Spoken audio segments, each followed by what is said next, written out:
Just double check this is working. Right on. All right. Sorry, I'm late this morning because I forgot the number one rule is if you're in a rush, stuff's going to need to be updated.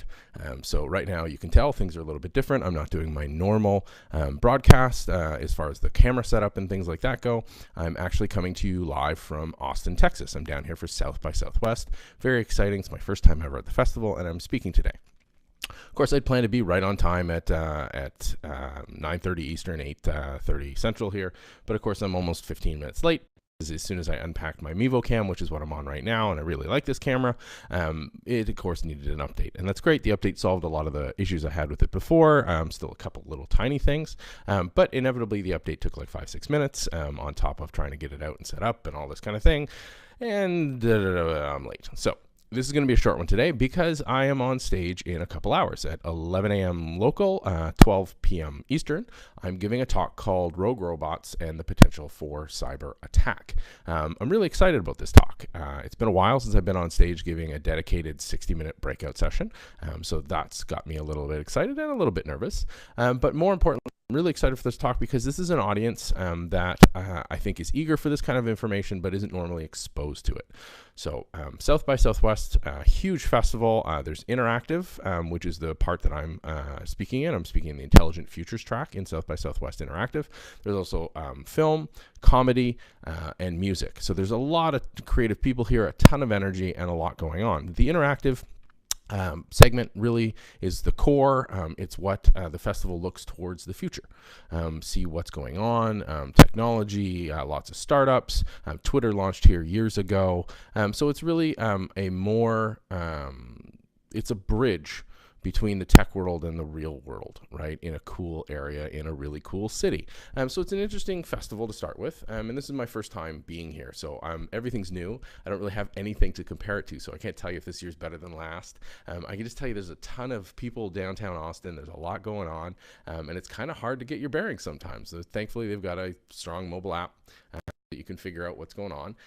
But the reason why I'm excited to give this talk, so this is a talk on operational technologies or industrial IIoT.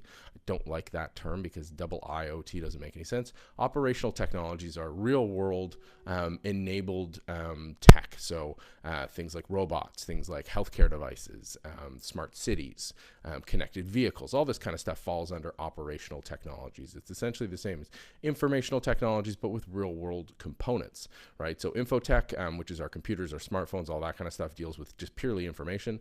Operational tech deals with physical things in the real world. So it's an exciting topic. It's one that I've been looking into a lot more over the last year. It's one that my company, Trend Micro, has been looking into a lot more. But what this talk is an opportunity is really to talk to an audience that can make a difference, can make an impact. And I ended up talking to or running into another security researcher here. He was talking, he and his partner were talking about building privacy into systems from the ground up.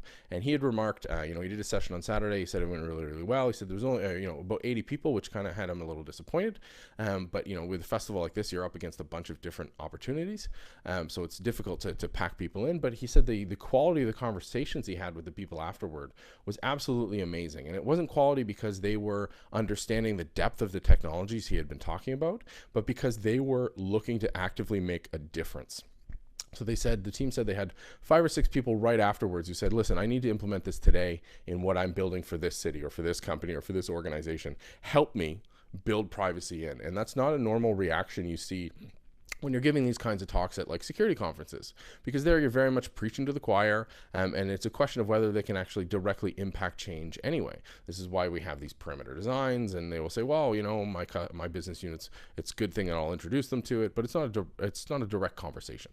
And that's what's really got me excited about this South by talk is that the audience is going to be filled with business, with people, executives who are making buying decisions, with some technology savvy folks, with the people who are interested in industrial robots, but not the day-to-day sort of traditional security audience. And much as I love my security community, don't get me wrong, I think this is where I can move the needle more. So when I'm talking at a security conference, like when I'm speaking there, I very much take a different approach. I take the approach of like, hey, we all know this baseline, right? Because there's a common vocabulary, common set of understandings. Here's where we need to do to radically change how we're approaching this, because I don't believe we're doing a good job of approaching it as is.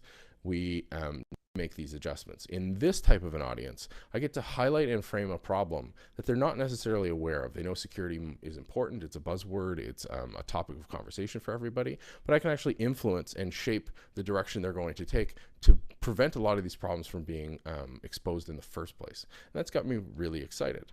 I'm not sure what to expect. They've got me in a cavernous room based on sessions I've attended. I don't expect it to be full. It'd be wonderful it is. But you know, even if there's just one person in the audience that I can connect with and help to illustrate the challenges around industrial robots that are out there today, let alone what's coming down the pipe, it's definitely worth it. So for me, this is a wonderful experience. It's a new experience. I got to admit, I'm a little more nervous than I normally am. Normally, I'm pretty cool on stage. I just walk up and, or at least I feel I'm cool. I just kind of walk up and get rolling, and there's no real jitters. Today, a little nervous, a little anxious, just because it's a brand new audience at a pretty prominent festival. So I'm excited about it. I'll be talking more later. I will be more on my site today. For tuning in, I appreciate it. It's good to be back on with Mornings with Mark, and I hope you guys have a great day.